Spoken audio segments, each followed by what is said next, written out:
산골 마을에 나타난 거대한 흰뱀 한 마리가 마을 전체를 공포와 혼돈에 빠뜨리고 사람들이 뱀을 가두자 상상도 못할 기이한 일들이 펼쳐지는 이야기입니다. 신비로운 이야기 속에서 따뜻한 감동과 깊은 깨달음을 느끼셨다면 구독과 좋아요로 함께 해주세요. 평화롭기 그지없던 산골 마을의 아침은 늘 한결같았다. 동쪽 산마루 너머로 붉은 해가 솟아오르면 늙은 느티나무 아래 모여 사는 수탉들이 목청껏 우러젖히며 새벽을 열었다. 집집마다 굴뚝에서는 아침밥 짓는 연기가 모락모락 피어오르고 부지런한 농부들은 저마다 쟁기와 호미를 챙겨들고 논밭으로 향했다. 마을을 감싸 안은 산은 사시사철 푸른 옷을 갈아입으며 든든한 울타리가 되어 주었고 마을 앞으로 흐르는 개울물은 아이들의 웃음소리처럼 맑고 청아했다. 이 마을 사람들에게 세상은 이 작은 골짜기 안에 있는 듯 했고 바깥 세상의 소란스러움은 그저 먼 나라 이야기처럼 아득하게만 느껴졌다. 그날도 여느 때와 다름없는 아침이었다. 마을에서 가장 부지런하기로 소문난 이장댁 김영감은 동이 트기도 전에 잠자리에서 일어나 마당을 쓸고 있었다.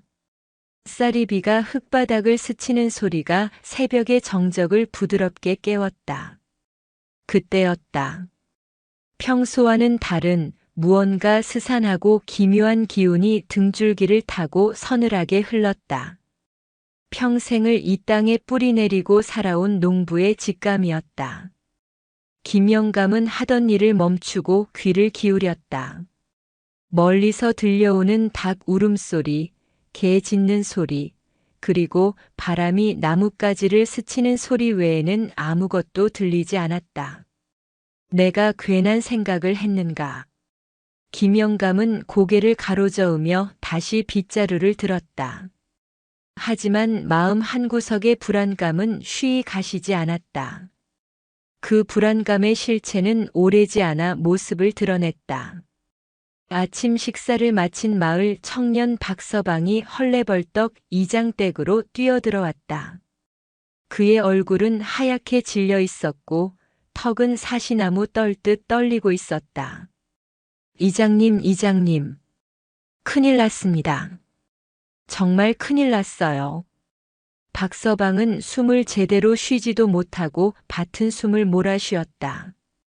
김영감은 놀라 그를 부축하며 물었다. 이 사람아, 무슨 일인데 이리 호들갑인가? 차근차근 말해보게나. 저쪽 개울가에요. 뱀이 나타났어요. 어마어마하게 큰 뱀입니다. 뱀이라는 말에 김영감의 눈썹이 꿈틀했다. 이 산골 마을에서 뱀은 흔한 짐승이었다. 하지만 박서방의 공포에 질린 표정은 예사뱀을 본 것이 아님을 말해주고 있었다. 진정하고 똑똑히 말해보게. 얼마나 크길래 그러나. 크기가 문제가 아닙니다요. 집채만 한 구렁이인데 온몸이 눈처럼 새하얗습니다. 그런데 그 흰몸에 검은 점들이 박혀 있어요. 그리고 배가 남산만하게 불러 있었습니다. 꼭 새끼를 뵌 것처럼요. 박서방의 말을 듣는 순간 김영감의 뇌리를 스치는 것이 있었다. 마을에서 대대로 내려오는 전설. 산을 지키는 영물이자 마을의 수호신인 흰뱀에 대한 이야기였다.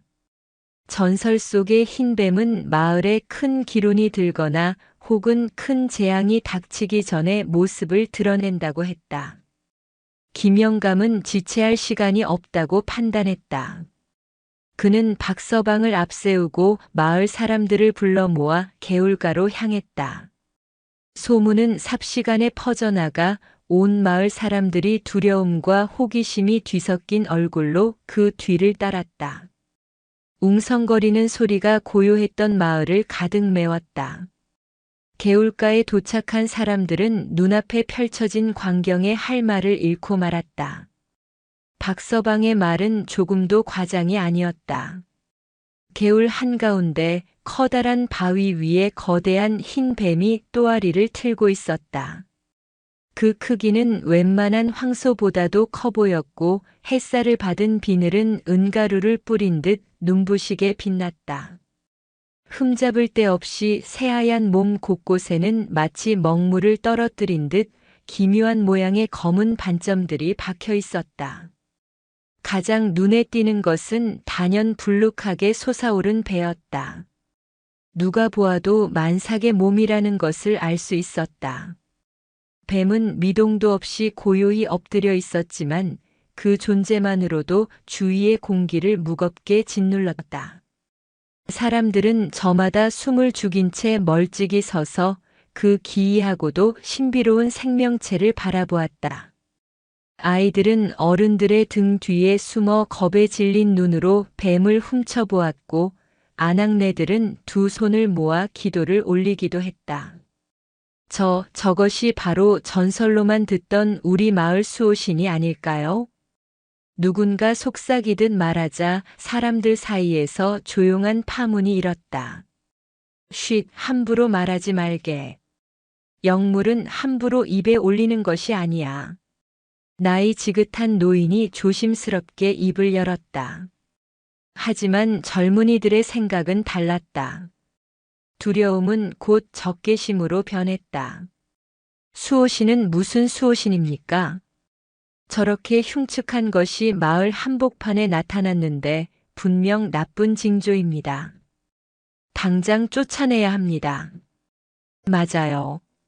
저러다 우리 애들이라도 물리면 어쩝니까? 가만두어서는 안 됩니다.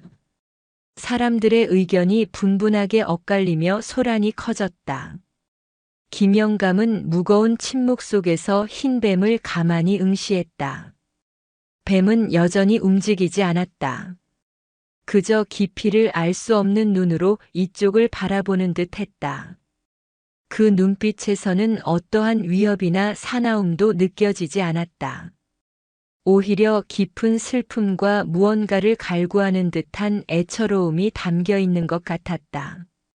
이장님, 이대로 보고만 있을 겁니까? 경찰에 신고해야 합니다. 위험한 짐승을 저렇게 내버려 둘 수는 없지 않습니까? 한 청년이 참지 못하고 소리쳤다. 그 말을 시작으로 사람들의 목소리는 점점 더 커져만 갔다.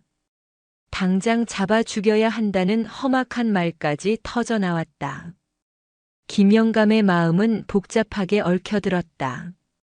전설을 믿자니 눈앞의 현실이 불안했고 사람들의 불안을 잠재우자니 영물일지 모를 생명을 해하는 것이 마음에 걸렸다. 다들 진정하게. 내가 결정을 내리겠네. 김영감의 단호한 목소리에 소란스럽던 주위가 조용해졌다. 그는 한참을 고민하다가 결국 무거운 입을 열었다. 일단은 경찰에 신고하는 것이 맞겠네. 우리 힘으로는 저 큰 짐승을 어찌할 방도가 없지 않은가. 그리고 사람들에게 해를 끼칠지 아닐지도 모르는 일이고. 다만 절대로 저 뱀을 해치거나 돌을 던지는 일은 없도록 하게. 경찰이 올 때까지는 모두 집으로 돌아가서 조용히 기다리게. 김영감의 결정에 일부는 안도했고 일부는 불만을 터뜨렸지만 마을의 어른인 이장의 말을 거역하는 사람은 없었다. 사람들은 아쉬운 발걸음을 돌려 뿔뿔이 흩어졌다. 개울가에는 다시 정적이 찾아왔다. 김영감은 마지막으로 흰뱀에게 시선을 던졌다. 뱀의 눈과 마주친 순간 김영감은 뱀이 마치 자신의 결정을 다 이해한다는 듯 고개를 한 번 깊이 끄덕이는 것 같은 착각에 빠졌다. 그는 알 수 없는 기분에 휩싸인 채 무거운 발걸음을 옮겼다. 얼마 지나지 않아 작은 파출소의 순찰차가 먼지를 일으키며 마을로 들어섰다. 차에서 내린 것은 젊은 김순경과 베테랑 박 경사였다. 그들은 마을 사람들의 안내를 받아 개울가로 향하며 자초지종을 전해 들었다. 아니, 집채만 한 흰뱀이라니요. 어르신들 잘못 보신 것 아닙니까? 김순경은 반신반의하며 웃었지만 현장에 도착한 순간 그의 웃음기는 싹 가시고 말았다. 눈앞에 있는 것은 분명 현실의 생명체였다. 그 비현실적인 크기와 색깔에 두 경찰관은 입을 다물지 못했다. 세상에 이런 일은 내 평생 처음이군. 박 경사가 혀를 내두르며 말했다. 상황의 심각성을 깨달은 그들은 즉시 본서에 지원을 요청했다. 곧이어 동물 포획 전문가들과 커다란 철창을 실은 트럭이 도착했다. 작전은 신속하게 진행되었다. 전문가들은 마취총을 사용해 거대한 흰뱀을 조심스럽게 잠재웠다. 축 늘어진 뱀의 몸을 철창으로 옮기는 데는 장정 여럿이 동원되어 끙끙거려야만 했다. 마을 사람들은 그 모든 과정을 숨죽이며 지켜보았다. 쇠 철창의 문이 굳게 닫히는 순간 몇몇은 안도의 한숨을 내쉬었고 또 다른 몇몇은 알 수 없는 찝찝함을 느꼈다. 김영감은 그저 착잡한 표정으로 텅 비어버린 개울가의 바위만 바라볼 뿐이었다. 그렇게 마을의 평화를 깨뜨렸던 거대한 흰뱀은 철창에 갇힌 채 트럭에 실려 어디론가 사라졌다. 소동은 끝난 듯 보였다. 마을은 다시 예전의 고요함을 되찾았다. 하지만 아무도 알지 못했다. 진짜 기이한 일들은 이제부터 시작이라는 것을. 그날 밤 마을에는 기묘할 정도로 짙은 안개가 깔리기 시작했다. 흰 뱀이 사라진 마을의 밤은 유난히 깊고 어두웠다. 창문 틈으로 스며드는 밤 공기는 평소보다 훨씬 차갑고 습했다. 김영감은 잠자리에 누웠지만 좀처럼 잠을 이룰 수 없었다. 낮에 보았던 흰 뱀의 그 애처로운 눈빛이 자꾸만 눈앞에 어른거렸다. 철창에 갇혀 실려가던 무력한 모습이 마음에 무겁게 내려앉았다. 괜한 짓을 한 것은 아닐까? 조상님들이 노하시면 어쩌려고. 옆에서 뒤척이던 아내가 걱정스러운 목소리로 속삭였다.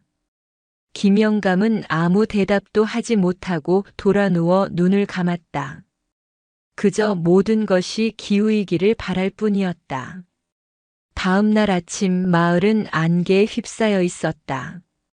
한치 앞도 분간하기 어려울 정도로 짙은 안개는 마을 전체를 신비로운 장막처럼 뒤덮었다.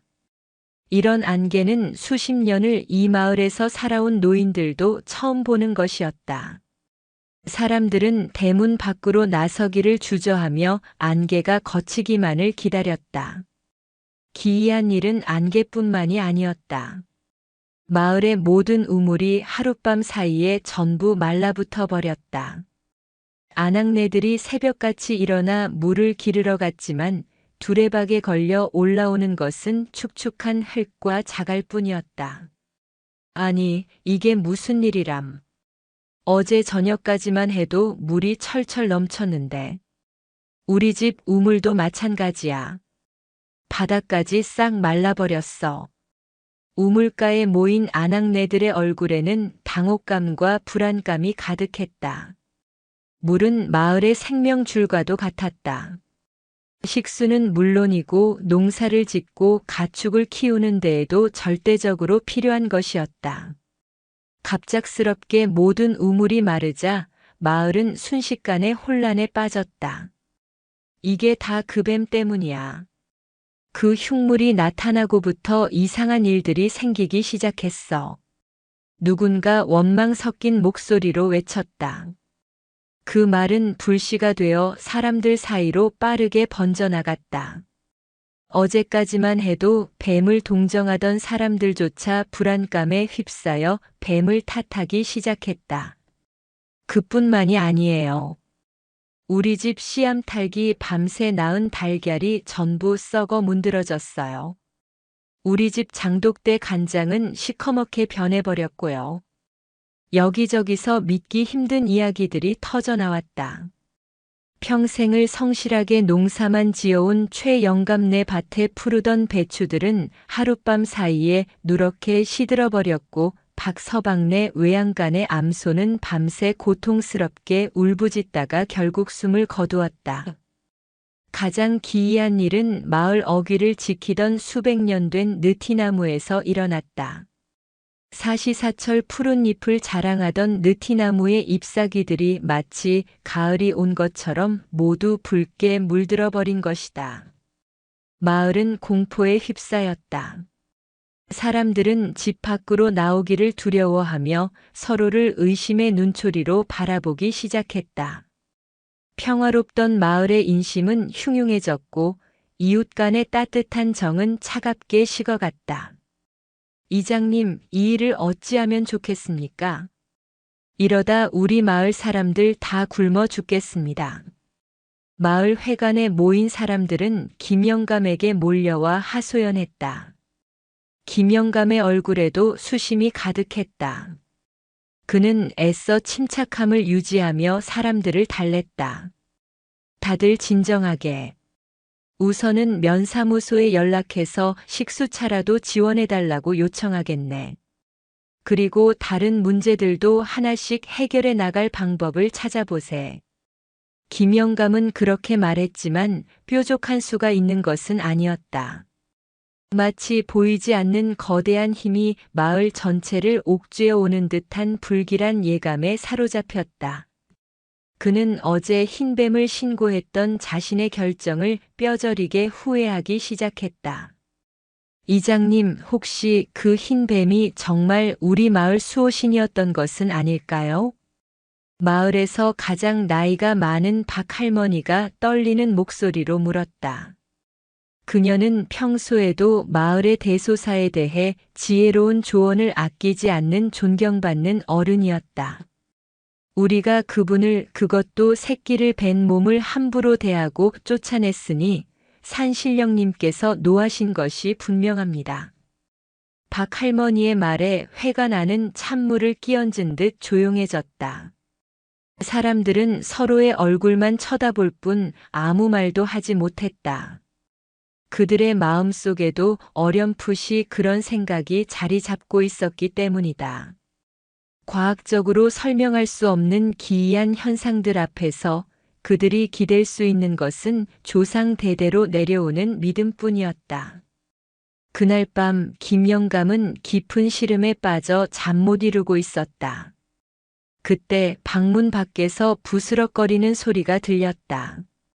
조심스럽게 문을 열어보니 웬 어린아이 하나가 문 앞에 쭈그리고 앉아 있었다.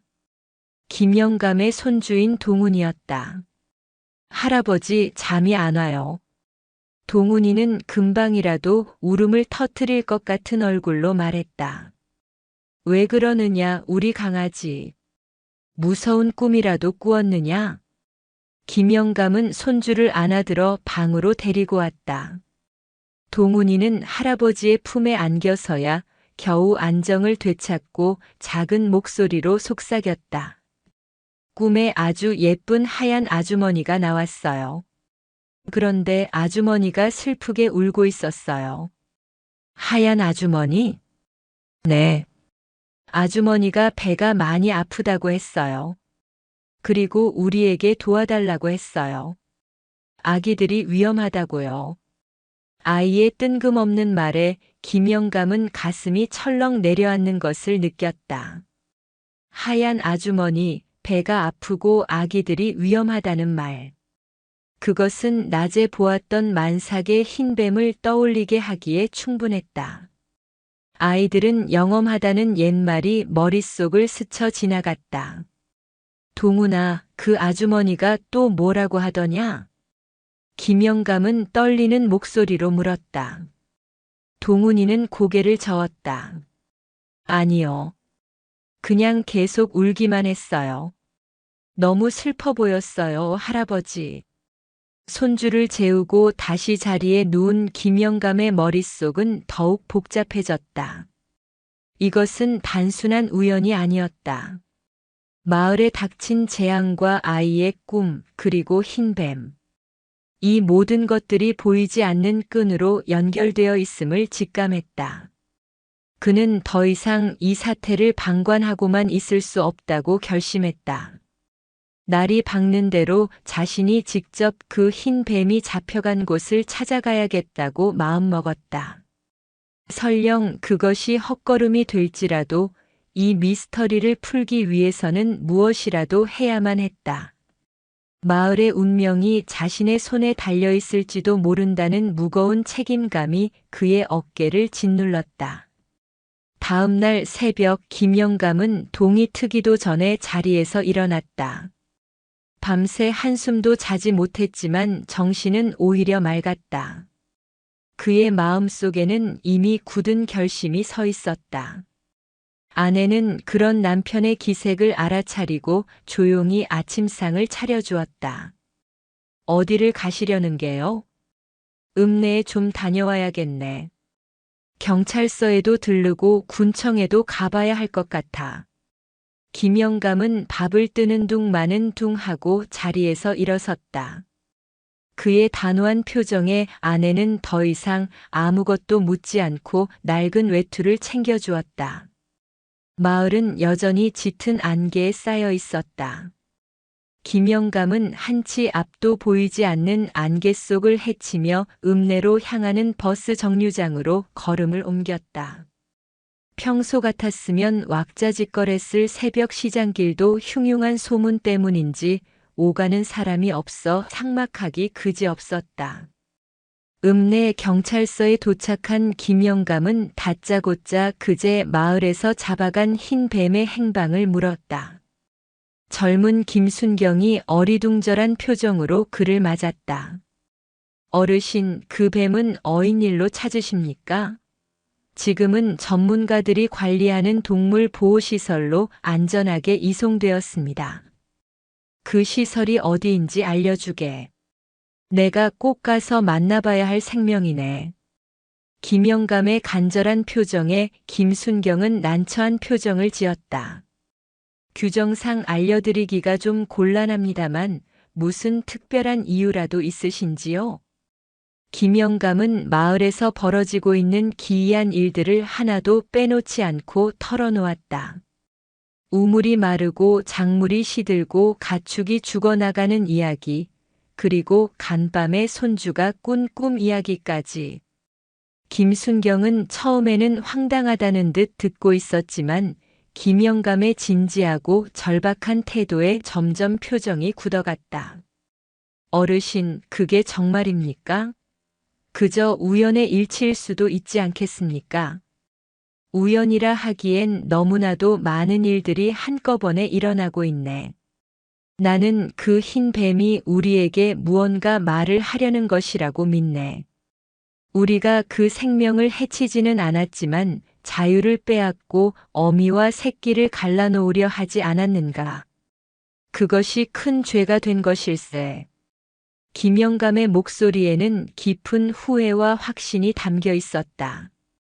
김순경은 한참을 망설이다가 함께 출동했던 박 경사와 상의한 후 어렵게 입을 열었다. 알겠습니다.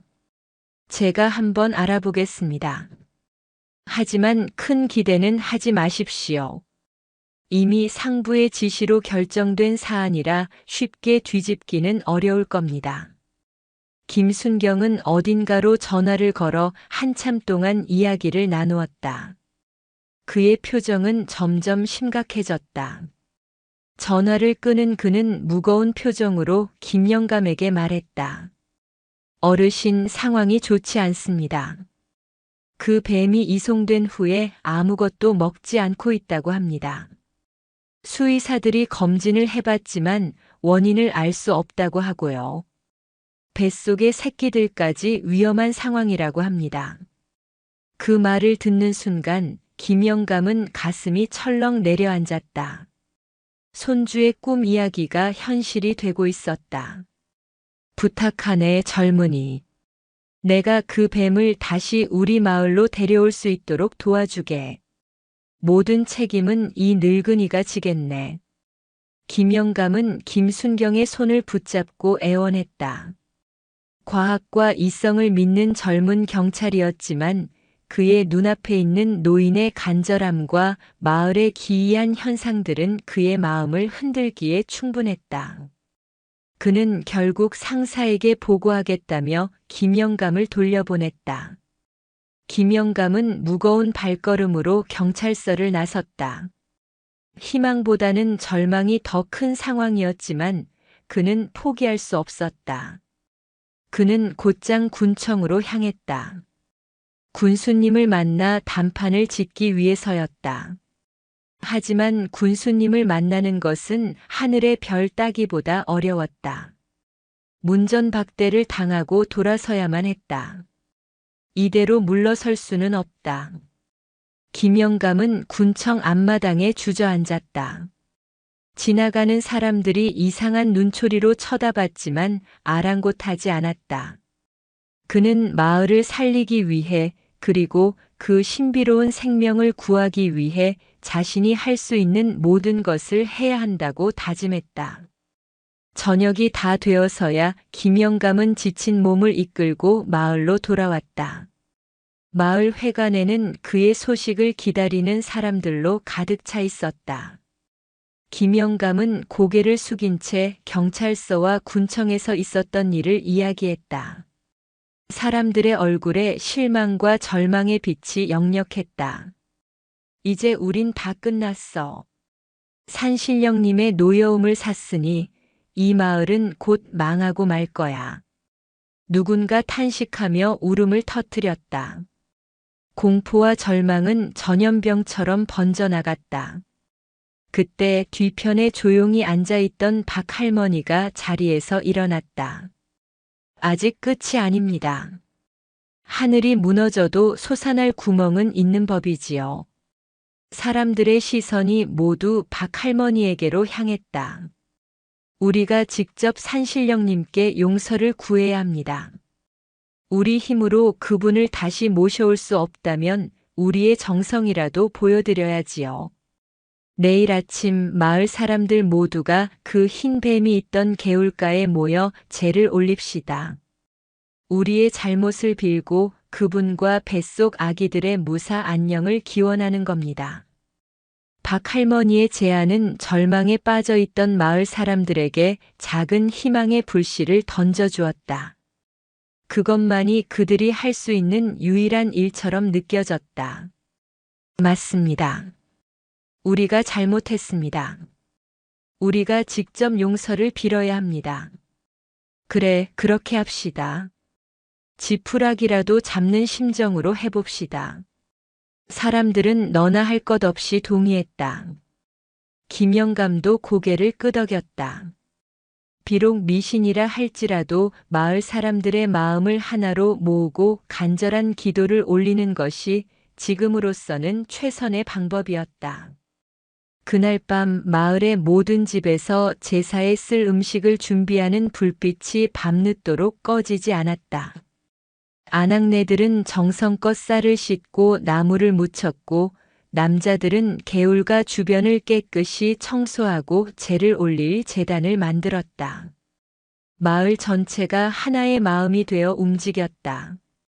후회는 결단으로, 절망은 간절한 기도로 바뀌고 있었다. 과연 그들의 기도가 하늘에 닿을 수 있을까? 아무도 확신할 수 없었지만 그들은 믿고 싶었다. 자신들의 진심이 기적을 만들어낼 수 있을 것이라고. 이튿날 아침 해가 뜨기 전 어스름한 새벽녘부터 마을 사람들은 하나둘씩 개울가로 모여들기 시작했다. 남자, 여자, 노인, 아이 할 것 없이 마을의 모든 구성원이었다. 그들의 얼굴에는 밤새 잠 못 이룬 피곤함과 앞으로의 일에 대한 불안감이 서려 있었지만 그보다 더 큰 간절함이 눈빛에 담겨 있었다. 밤새 남자들이 정성껏 마련한 제단 위에는 아낙네들이 밤새워 준비한 음식들이 정갈하게 차려졌다. 갓 지어 김이 모락모락 나는 쌀밥과 맑은 정화수, 그리고 산에서 나는 가장 좋은 나물과 과일들이었다. 비록 풍족하지는 않았지만 마을 사람들이 가진 모든 정성을 쏟아부은 제사상이었다. 김영감이 제주가 되어 제단 앞에 섰다. 그는 깨끗한 옷으로 갈아입고 엄숙한 표정으로 촛불을 밝혔다. 흔들리는 촛불이 모여든 사람들의 얼굴을 어렴풋이 비추었다. 김영감은 깊이 허리를 숙여 큰 절을 올렸다. 그의 뒤를 따라 마을 사람들 모두가 땅에 엎드려 절을 했다. 비나이다다 비나이다. 천지신명과 이 산을 지키시는 산신령님께 비나이다. 김영감의 낭낭하고도 떨리는 목소리가 새벽의 정적을 깨고 울려 퍼졌다. 저희 어리석고 무지한 백성들이 크나큰 죄를 지었나이다. 이 산의 영물이자 저희 마을의 수호신이신 흰 구렁이님을 알아보지 못하고 그 귀한 몸을 쇠철창에 가두는 천인공노할 죄를 저질렀습니다. 새끼를 벤 몸으로 저희에게 의탁하러 오신 것을 저희는 두려움에 눈이 멀어 적으로 여기고 내쫓았습니다. 김영감의 목소리는 점점 더 슬픔과 회한에 젖어들었다. 그의 눈가에는 어느새 뜨거운 눈물이 고여 있었다. 부디 저희의 어리석음을 용서하여 주시옵고 노여움을 거두어 주시옵소서. 지금 고통받고 계실 흰 구렁이님과 그 뱃속의 아기들이 무사할 수 있도록 보살펴 주시옵소서. 저희에게 내리신 벌은 달게 받겠사오니 제발 그 귀한 생명들을 거두어 가지 말아 주십시오. 김영감은 충문 낭독을 마치고 다시 한번 깊이 절을 했다. 그의 등 뒤에 엎드린 마을 사람들 사이에서도 여기저기서 훌쩍이는 소리가 들려왔다. 그들은 진심으로 자신들의 잘못을 뉘우치고 있었다. 두려움 때문에, 이기심 때문에 연약한 생명을 함부로 대한 자신들의 모습을 부끄러워했다. 기도는 한참 동안이나 이어졌다. 해가 동쪽 산마루 위로 완전히 솟아오를 때까지 그들은 미동도 하지 않고 엎드려 용서를 구했다. 그들의 간절한 마음이 하나로 모여 하늘에 닿기를, 그래서 기적이 일어나기를 간절히 바랐다. 바로 그때였다. 기이한 일이 벌어졌다. 며칠 동안 마을을 뒤덮고 있던 짙은 안개가 마치 거대한 커튼이 걷히듯이 서서히 걷히기 시작했다. 그리고 안개가 걷힌 자리로 눈부신 아침 햇살이 쏟아져 내렸다.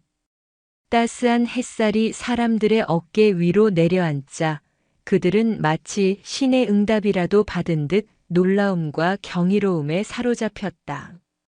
하늘이 보입니다. 누군가 감격에 겨워 외쳤다. 사람들은 모두 고개를 들어 맑게 갠 하늘을 바라보았다. 며칠 만에 보는 파란 하늘은 유난히 더 푸르고 아름다워 보였다. 그것이 끝이 아니었다. 더욱 놀라운 일이 일어났다. 제단이 차려진 개울가 바로 그 거대한 흰 뱀이 누워있던 바위 틈에서 졸졸졸 소리를 내며 맑은 물이 솟아나기 시작했다. 물줄기는 처음에는 가늘었지만 순식간에 굵어지더니 이내 마르지 않는 샘이 되어 개울을 다시 채우기 시작했다. 물이 솟아난다.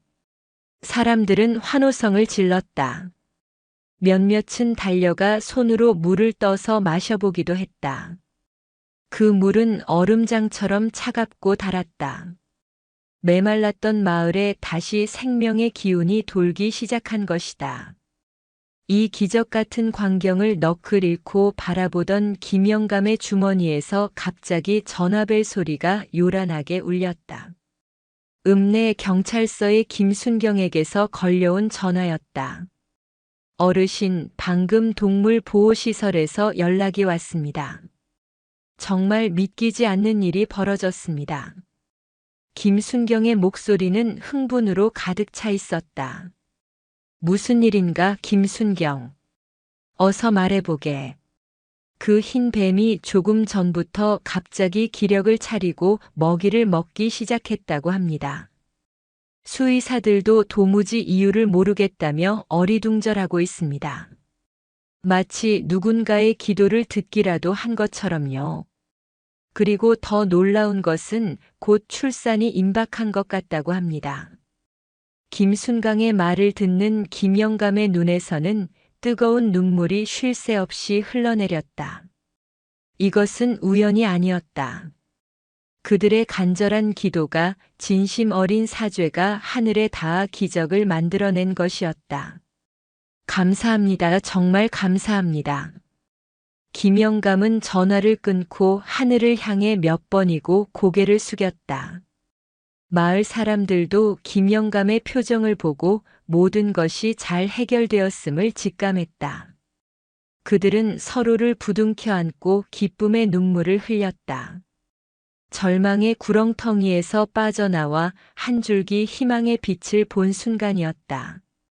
이제 우리가 할 일이 남았습니다. 기쁨의 순간도 잠시, 김영감은 다시 엄숙한 표정으로 사람들을 향해 말했다.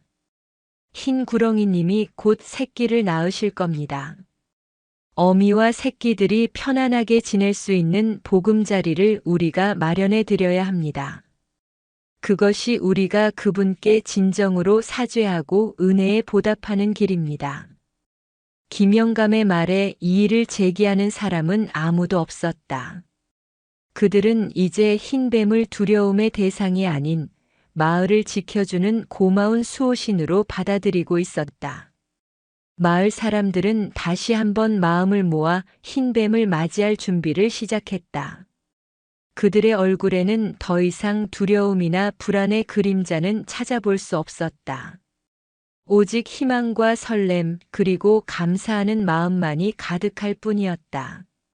마을 사람들은 마치 자신들의 가족을 맞이하는 것처럼 정성을 다해 흰뱀을 위한 보금자리를 만들기 시작했다.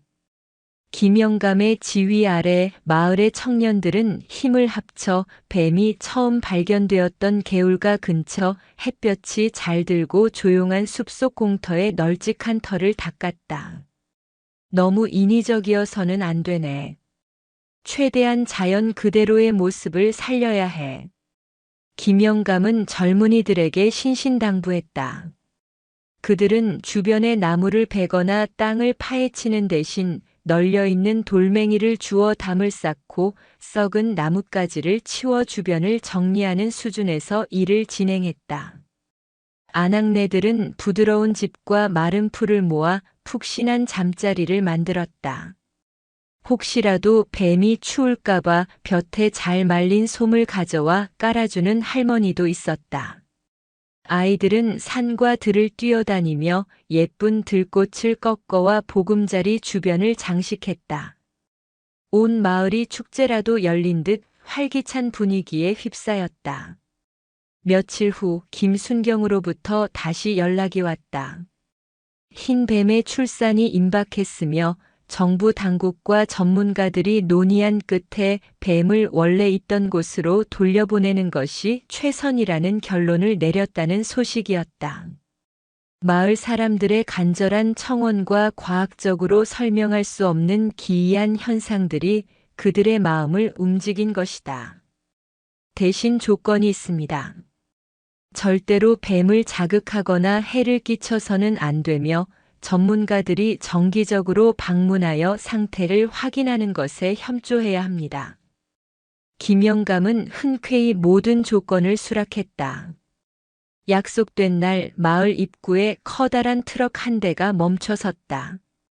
지난번과는 달리 트럭에는 쇠 철창이 아닌 나무로 만들어진 크고 안락한 상자가 실려 있었다.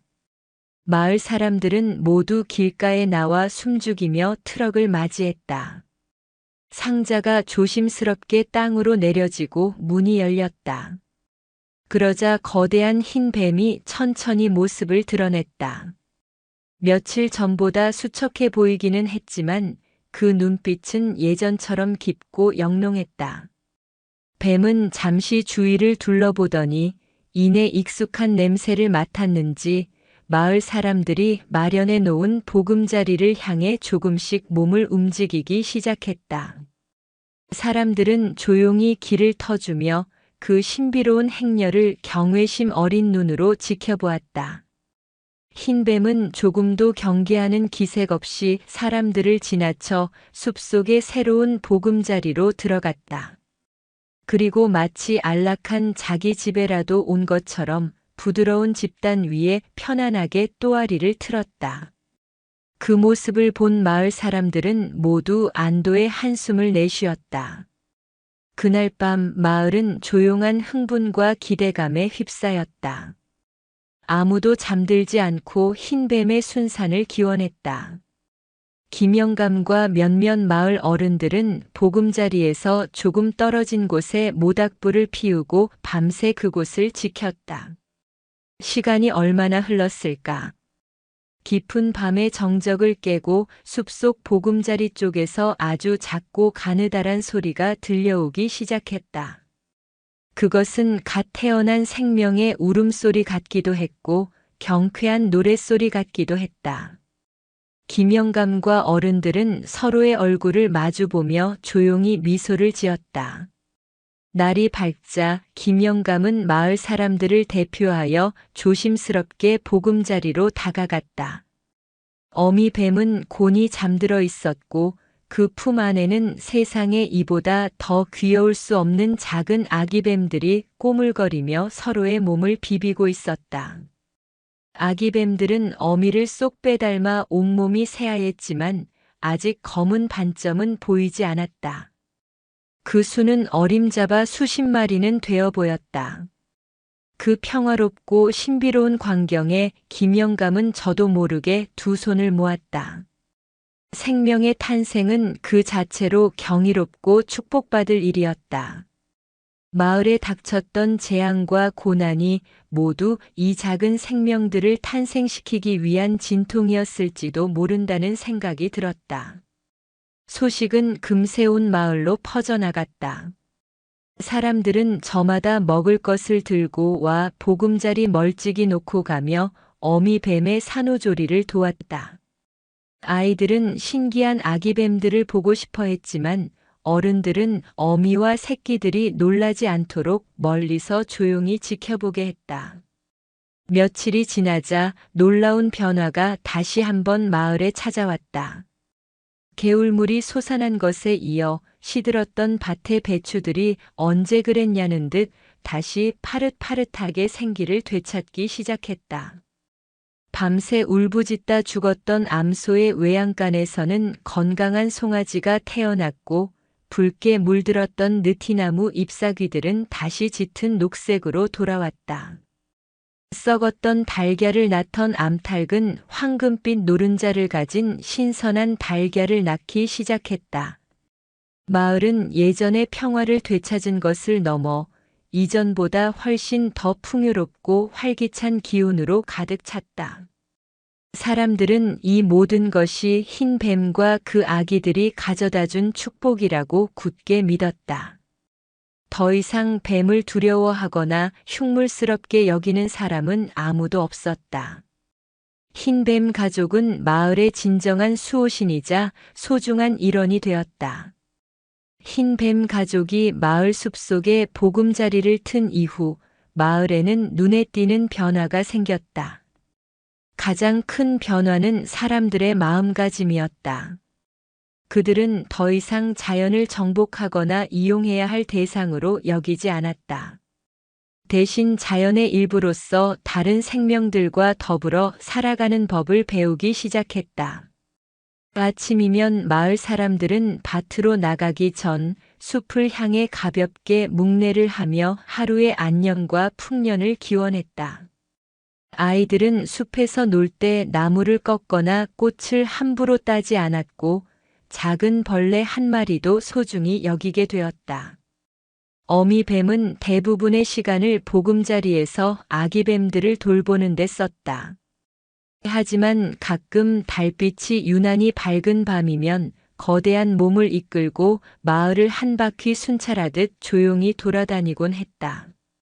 처음에는 그 모습을 보고 놀라는 사람도 있었지만 이내 익숙해졌다.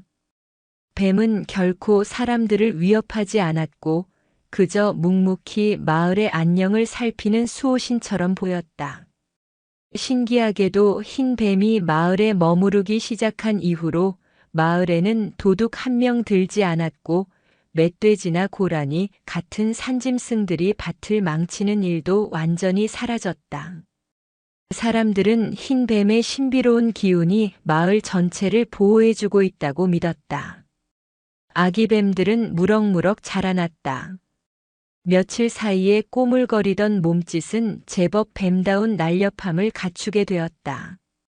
그리고 얼마 지나지 않아 그들의 새하얀 몸에도 하나둘씩 검은 반점이 나타나기 시작했다. 반점의 모양은 제각기 달랐다. 어떤 것은 초승달 모양이었고 어떤 것은 별 모양, 또 어떤 것은 사람의 얼굴처럼 보이기도 했다.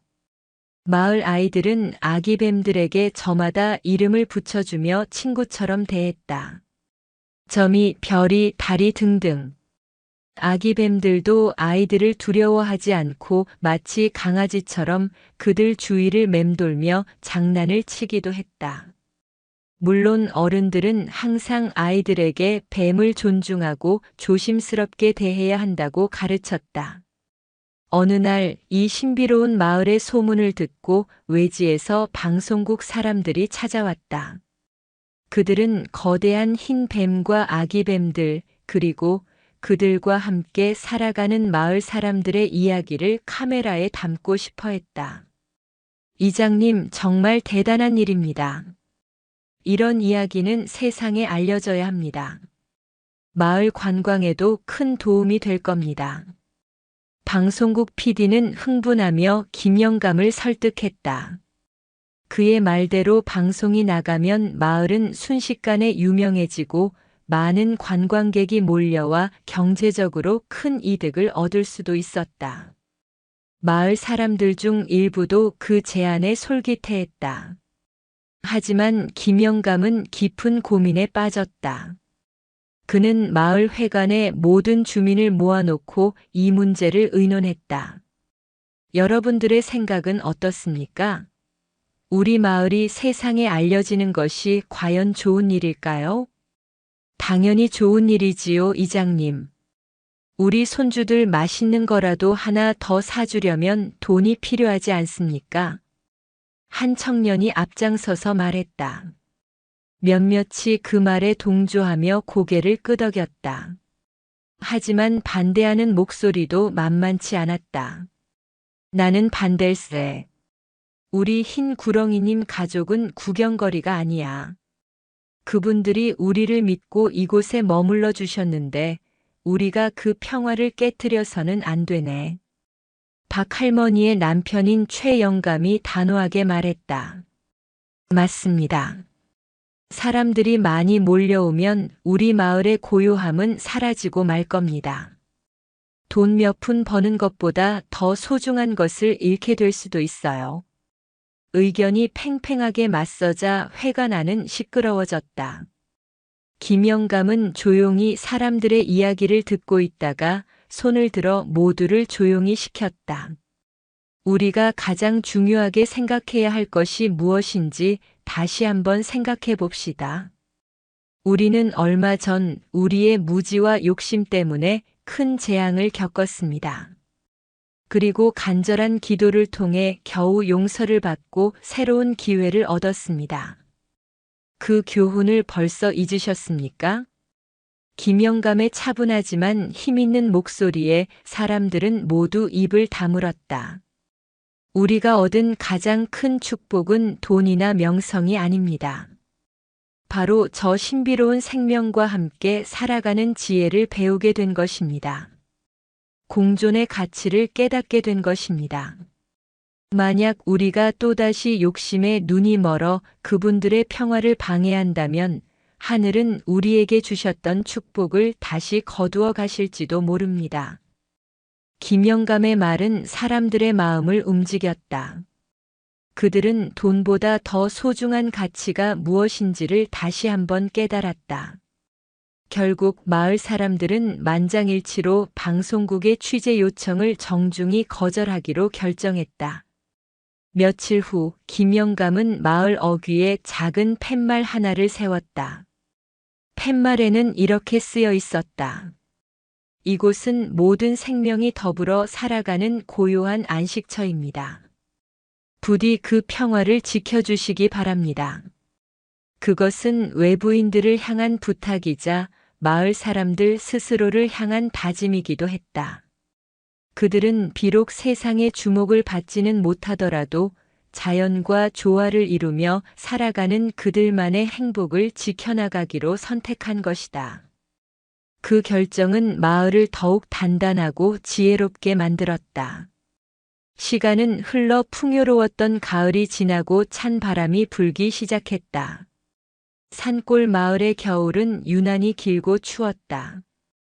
나뭇잎들은 모두 떨어져 앙상한 가지만 남았고 들판은 흰 눈으로 뒤덮였다. 사람들은 겨우내 뗄 장작을 패고 김장을 하며 기나긴 겨울을 날 준비를 했다.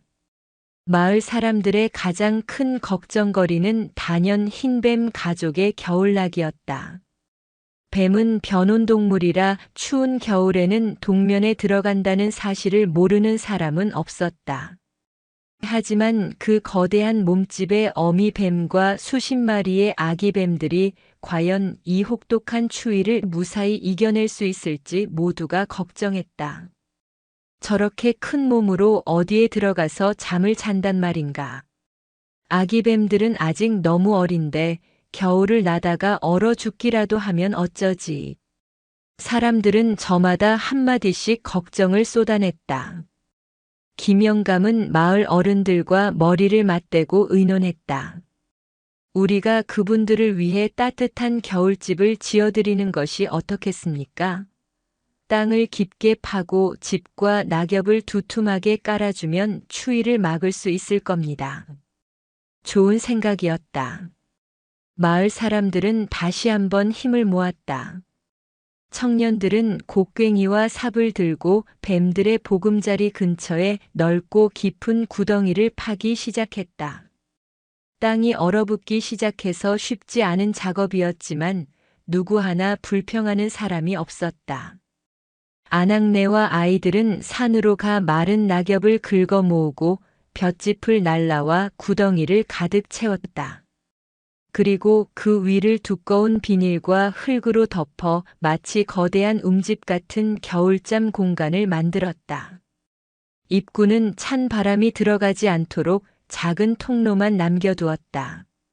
며칠에 걸친 대공사 끝에 마침내 아늑하고 따뜻한 겨울집이 완성되었다. 하지만 문제가 있었다. 어떻게 뱀들을 이 새로운 집으로 이사시킬 것인가 하는 문제였다. 사람의 힘으로 그 거대한 뱀을 옮기는 것은 불가능한 일이었다. 김영감은 깊은 고민 끝에 한 가지 방법을 떠올렸다. 그는 매일 저녁 따뜻하게 데운 우유와 신선한 달걀을 겨울집 입구에 가져다 놓기 시작했다. 그리고 멀찍이 서서 기도를 올렸다. 구렁이님, 저희가 정성껏 마련한 겨울집입니다. 부디 이곳에서 편안하게 겨울을 나시고 따뜻한 봄날 건강한 모습으로 다시 만나 뵙기를 바랍니다. 처음 며칠 동안은 아무런 변화도 없었다. 하지만 김영감은 포기하지 않고 매일 같은 시간, 같은 장소에서 정성을 보였다. 그러던 어느 날 밤 첫눈이 펑펑 쏟아지던 날이었다. 김영감이 여느 때처럼 음식을 들고 찾아갔을 때 놀라운 광경을 목격했다. 어미 뱀이 아기 뱀들을 하나씩 입에 물어다 새로운 겨울집으로 옮기고 있었던 것이다.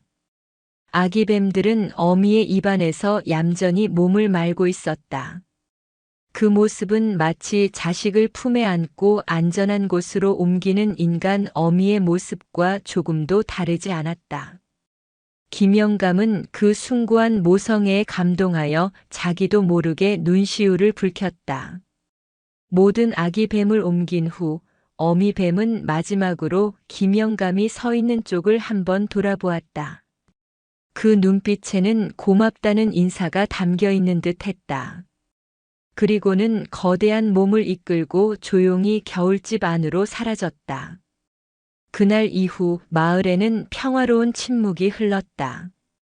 흰뱀 가족은 깊은 겨울잠에 빠져들었다. 사람들은 더 이상 그들의 모습을 볼 수 없었지만 그들이 저 땅 속에서 평안히 잠들어 있다고 믿으며 마음 든든해했다. 아이들은 매일 아침 겨울집 입구에 쌓인 눈을 쓸어주며 뱀 친구들이 숨막히지 않도록 배려했다.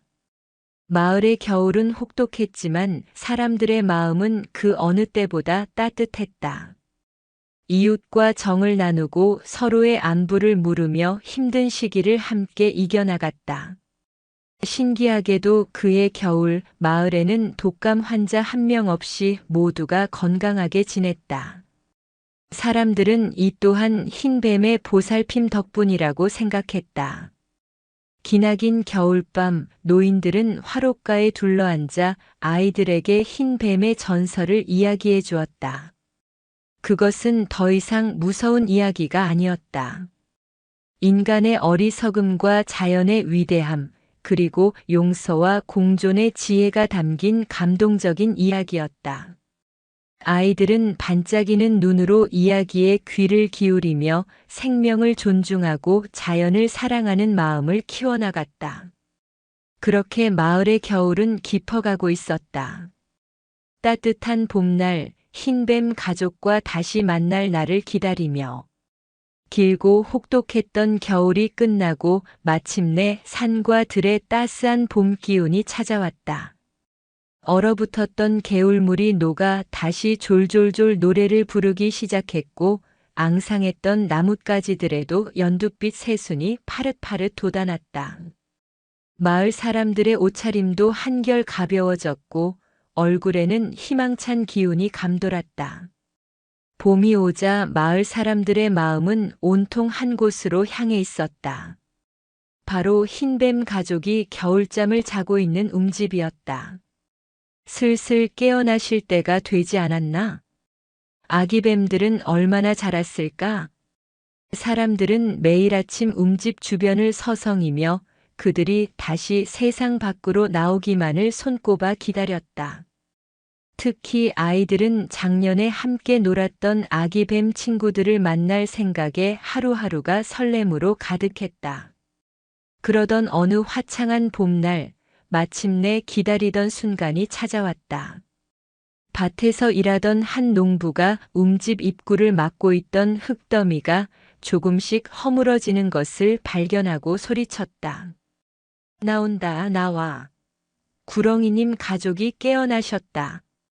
그 소리에 온 마을 사람들이 하던 일을 멈추고 움집 앞으로 달려왔다. 사람들은 멀찍이 서서 숨죽이며 입구를 지켜보았다. 잠시 후 흙더미 속에서 가장 먼저 거대한 흰 머리가 쑥 하고 나타났다. 바로 어미뱀이었다. 어미뱀은 긴 겨울잠으로 인해 조금은 수척해 보였지만 여전히 위엄있고 신비로운 모습이었다. 뱀은 천천히 밖으로 나와 따스한 봄볕을 온몸으로 받으며 길게 하품을 했다. 그리고는 뒤를 돌아보며 무언의 신호를 보냈다. 그 신호에 맞춰 움집 안에서 작고 하얀 머리들이 꼼지락거리며 하나둘씩 기어나오기 시작했다. 바로 아기뱀들이었다. 겨울잠을 자는 동안 아기뱀들은 몰라보게 자라 있었다. 작년 가을 아이들의 팔뚝만 하던 몸집은 이제 어른의 허벅지만큼 굵어져 있었다. 가장 놀라운 변화는 몸에 새겨진 검은 반점들이었다. 전보다 훨씬 더 많아지고 그 모양도 뚜렷해져 있었다. 마치 잘 그린 수묵화처럼 새하얀 몸 위에 저마다 개성 있는 검은 무늬들이 아름답게 펼쳐져 있었다. 와, 정말 예쁘다. 아이들이 감탄사를 터뜨렸다.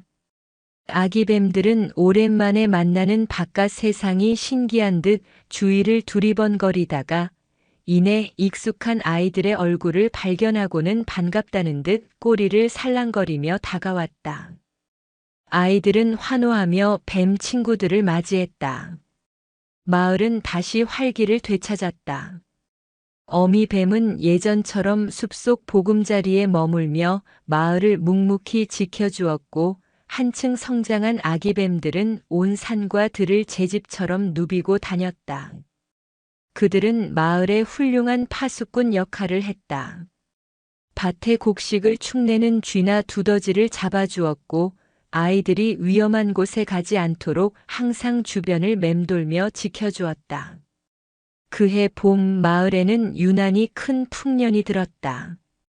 밭에 심은 곡식들은 2배로 많은 수확을 안겨주었고, 과수원의 나무들은 가지가 휘어질 정도로 많은 열매를 맺었다. 사람들은 이 모든 것이 흰뱀 가족이 가져다 준 축복이라고 믿으며 수확한 곡식의 일부를 뱀들의 보금자리 앞에 가져다 놓으며 감사의 마음을 표했다. 어느덧 시간이 흘러 뱀들이 마을에 온 지 1년이 되는 날이 다가왔다. 김영감은 마을 사람들과 의논하여 작은 축제를 열기로 했다. 흰 뱀 가족을 환영하고 그동안의 고마움을 전하며 앞으로도 마을과 영원히 함께하기를 기원하는 자리였다. 축제날 마을 사람들은 가장 좋은 옷을 차려입고 마을 회관 앞마당에 모였다. 마당에는 맛있는 음식이 가득 차려졌고 신명나는 농악대의 풍악 소리가 울려 퍼졌다. 아이들은 색동옷을 입고 강강술래를 하며 즐겁게 뛰어놀았다. 축제가 한창 무르익을 무렵 김영감은 사람들을 대표하여 숲을 향해 큰 절을 올렸다. 저희 마을을 지켜주시고 풍요를 안겨주신 수호신께 진심으로 감사드립니다. 앞으로도 저희와 영원히 함께하며 이 땅을 보살펴 주시옵소서. 김영감의 기도가 끝나자 거짓말처럼 놀라운 일이 벌어졌다. 축제가 열리는 회관 마당으로 어미뱀이 수십 마리의 아기뱀들을 이끌고 천천히 나타난 것이다. 사람들은 깜짝 놀랐지만 아무도 비명을 지르거나 도망가지 않았다. 오히려 길을 터주며 경이로운 눈으로 그들을 맞이했다. 뱀들은 사람들을 전혀 경계하지 않았다. 그들은 마당 한가운데에 자리를 잡고 또아리를 틀었다. 마치 마을의 가장 중요한 어른으로서 축제에 참석한 듯한 모습이었다. 그 순간 사람과 동물이라는 경계는 완전히 허물어졌다. 그들은 서로를 이해하고 존중하는 진정한 가족이자 이웃이 되어 있었다. 그날의 축제는 오랫동안 마을 사람들의 기억에 남았다. 그 후로도 마을은 해마다 그날을 기념하며 축제를 열었고 그 전통은 대를 이어 계속되었다. 마을은 세상에서 가장 신비롭고 평화로운 곳으로 알려졌지만 사람들은 여전히 그 고요함과 평화를 지키기 위해 노력했다. 그것이 바로 흰뱀 가족이 그들에게 가르쳐준 가장 소중한 지혜였기 때문이다. 평화로운 세월이 흐르고 마을과 흰뱀 가족의 공조는 더욱 깊어졌다. 아기뱀들은 이제 어엿한 성체가 되어 어미뱀만큼이나 거대하고 위험 있는 모습으로 자라났다. 마을 아이들이 자라 청년이 되고 청년들이 결혼하여 새로운 가정을 꾸리는 동안에도 뱀들은 변함없이 마을의 든든한 수호신으로 곁을 지켰다. 그런데 어느 날 이 평화로운 마을에 검은 그림자가 드리워지기 시작했다. 정부에서 마을 뒷산 일대에 거대한 댐을 건설하겠다는 계획을 발표한 것이다. 댐이 건설되면 마을의 대부분이 물에 잠기게 되고 주민들은 모두 정든 고향을 떠나 다른 곳으로 이주해야만 했다. 청천벽력 같은 소식에 마을은 발칵 뒤집혔다. 댐이라니 그게 무슨 소리요? 우리가 평생을 살아온 이 땅을 버리고 어디로 가란 말이요? 우리뿐만이 아니에요. 우리 뱀 가족들은 어떡합니까? 그분들도 삶의 터전을 잃게 되는 거라고요. 마을 회관에 모인 사람들은 격앙된 목소리로 분노를 터뜨렸다. 어느덧 백발이 성성한 노인이 된 김영감은 무거운 표정으로 주민들을 바라보았다. 그의 마음도 타들어가는 듯 했다. 마을 사람들은 힘을 합쳐 댐 건설을 막기 위해 싸우기로 결의했다. 김영감을 필두로 한 대표단은 군청과 도청을 수없이 찾아가 댐 건설 계획의 부당함을 알리고 철회를 요구했다. 하지만 그들의 목소리는 거대한 개발 논리 앞에서 힘을 잃어갔다. 국가적인 사업이라 어쩔 수 없습니다. 정당한 보상을 해드릴 테니 협조해 주십시오. 돌아오는 대답은 늘 똑같았다. 시간은 야속하게 흘러갔고 댐 공사를 위한 측량팀이 마을에 들어오기 시작했다. 마을 사람들은 몸으로 그들을 막아서며 필사적으로 저항했지만 공권력 앞에서는 역부족이었다. 절망감과 무력감이 마을 전체를 무겁게 짓눌렀다. 그러던 어느 날 밤 김영감은 꿈을 꾸었다. 꿈속에 처음 만났을 때처럼 거대한 어미 흰 뱀이 나타났다. 뱀은 아무 말도 하지 않았지만 그 슬픈 눈빛은 김영감의 마음을 아프게 찔렀다. 뱀은 고개를 들어 마을 뒷산의 가장 깊은 골짜기를 가리키고는 연기처럼 사라졌다. 잠에서 깨어난 김영감은 꿈의 의미를 곰곰이 생각했다. 뱀이 가리킨 곳은 마을 사람들이 용의 동굴이라고 부르는 깊고 신성한 동굴이 있는 곳이었다. 예로부터 그 동굴에는 용이 살았다는 전설이 내려오고 있었다. 혹시? 김영감의 머릿속에 한 가지 생각이 스쳐 지나갔다. 그는 다음 날 아침 몇몇 마을 청년들과 함께 용의 동굴로 향했다. 동굴은 험준한 산세 깊숙한 곳에 위치해 있어 사람의 발길이 거의 닿지 않는 곳이었다. 한참을 헤맨 끝에 마침내 동굴 입구에 도착한 그들은 눈앞에 펼쳐진 광경에 입을 다물지 못했다. 수십 마리로 불어난 흰 뱀들이 모두 그곳에 모여 있었던 것이다. 뱀들은 동굴 입구를 지키듯 또아리를 틀고 있었고 그들의 눈빛은 그 어느 때보다 비장해 보였다. 김영감은 조심스럽게 뱀들에게 다가갔다. 뱀들은 그를 해치지 않았지만 단 한 발짝도 길을 비켜주지 않았다. 김영감은 뱀들의 행동에서 무언가 중요한 것을 지키려는 강한 의지를 느낄 수 있었다. 이 동굴 안에 무언가 있는 것이 틀림없다. 김영감과 청년들은 며칠에 걸쳐 동굴 주변을 샅샅이 조사하기 시작했다. 그리고 마침내 동굴 깊숙한 곳에서 아주 오래된 유적의 흔적을 발견했다. 그것은 수천 년 전 이 땅에 존재했던 고대 왕국의 제단터였다. 제단 주변에서는 당시의 생활상을 엿볼 수 있는 귀중한 유물들이 쏟아져 나왔다. 이것은 엄청난 발견이었다. 김영감은 즉시 이 사실을 학계와 언론에 알렸다. 소식을 들은 역사학자들과 고고학자들이 마을로 달려왔고 동굴은 국가적인 관심의 대상이 되었다. 조사 결과 용의 동굴 유적은 역사적 가치가 매우 높은 문화유산으로 판명되었다. 만약 댐이 건설되면 이 위대한 유적이 영원히 물속에 잠기게 되는 것이었다. 여론은 들끓기 시작했다. 댐 건설을 중단하고 유적을 보존해야 한다는 목소리가 전국적으로 높아졌다.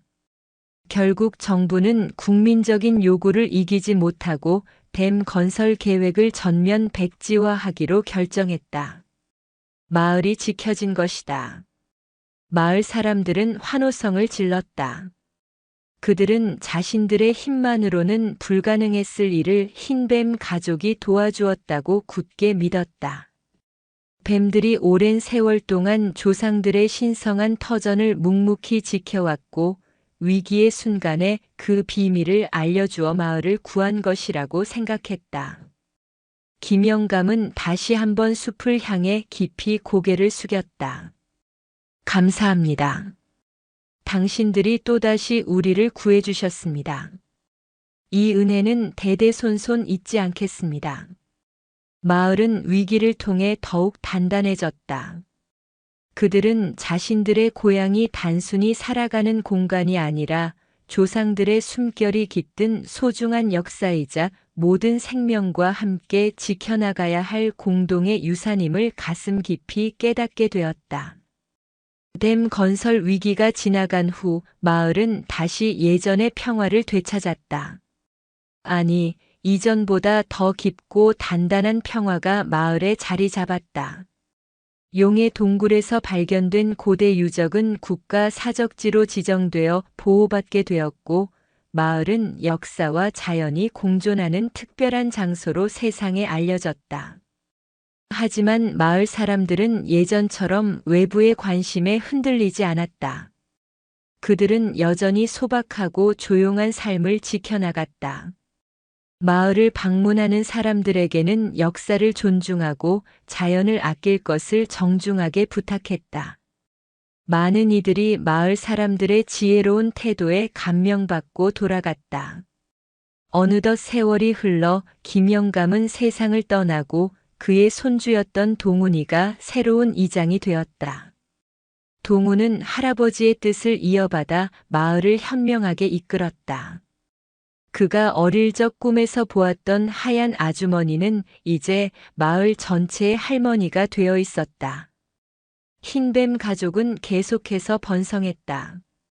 그들은 더 이상 숲속에만 머물지 않고 마을 곳곳을 자유롭게 돌아다녔다.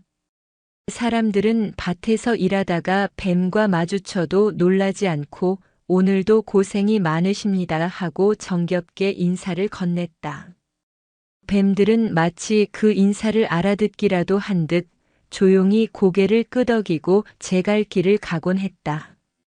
특히 아이들과 뱀들의 유대는 더욱 깊어졌다. 아이들은 뱀의 등을 타고 놀기도 하고 뱀들이 또아리를 튼 품 안에서 낮잠을 자기도 했다. 뱀들은 아이들에게 가장 좋은 친구이자 든든한 보호자였다. 어떤 험상궂은 어른이 아이들을 해치려 해도 마을의 뱀들이 가만히 있지 않을 것이라는 것을 모두가 알고 있었다. 마을에는 새로운 전설이 생겨났다.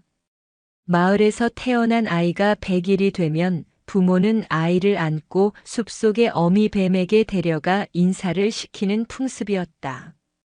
그러면 어미뱀은 아이의 얼굴에 자신의 코를 살짝 비벼주며 건강과 행복을 축복해 주었다고 한다. 그 축복을 받은 아이는 평생 잔병치레 없이 건강하고 지혜롭게 자란다고 믿었다. 마을은 세상에서 가장 행복하고 평화로운 곳이 되었다. 사람들은 욕심내지 않고 서로 나누며 살았고 모든 생명을 존중하고 사랑했다. 그들의 마음속에는 언제나 흰 뱀이 가르쳐준 교훈이 살아 숨쉬고 있었다. 어느 맑은 날 이장이 된 동우는 아들과 함께 산에 올랐다. 그는 아들에게 할아버지에게서 들었던 옛날 이야기를 들려주었다. 마을에 처음 흰 뱀이 나타났을 때의 혼란과 두려움, 사람들의 어리석은 선택, 그리고 뒤늦은 후회와 간절한 기도가 만들어낸 기적에 대한 이야기였다. 그래서 우리는 절대로 잊어서는 안 된단다. 우리가 지금 누리는 이 모든 평화와 행복은 우리가 한때 상처 입혔던 그 위대한 생명의 너그러운 용서 덕분이라는 것을 말이야. 아들은 아버지의 이야기에 조용히 귀를 기울였다. 그때 부자의 눈앞에 거대한 어미 흰 뱀이 나타났다. 뱀은 예전보다 훨씬 더 늙고 기력이 쇠해 보였지만 그 눈빛만은 여전히 깊고 자애로웠다. 뱀은 동훈과 그의 아들을 번갈아 바라보더니 고개를 들어 하늘을 향해 길게 울음소리를 냈다. 그러자 산 곳곳에 흩어져 있던 수백 마리의 흰 뱀들이 모두 그 소리를 듣고 산 정상으로 모여들기 시작했다. 그 모습은 마치 거대한 흰 강물이 산을 거슬러 올라오는 듯한 장관을 연출했다. 뱀들은 모두 어미 뱀의 주위에 모여 하늘을 향해 경배를 올리는 듯한 자세를 취했다.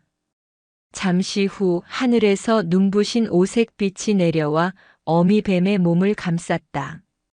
빛이 사라지자 어미 뱀의 모습은 온데간데 없고 그 자리에는 아름다운 구슬 하나만 남아 영롱하게 빛나고 있었다. 동우는 직감했다. 어미 뱀이 마침내 소임을 다하고 용이 되어 하늘로 올라갔다는 것을. 그는 아들과 함께 땅에 엎드려 승천하는 영혼을 향해 큰 절을 올렸다.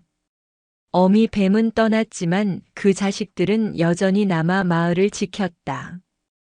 그리고 그들이 낳은 또 다른 새끼들이 대를 이어 마을의 영원한 수호신이 되었다. 그 후로 마을 사람들은 어미 뱀이 남긴 구슬을 마을의 가장 소중한 보물로 여기고 사당을 지어 고이 모셨다.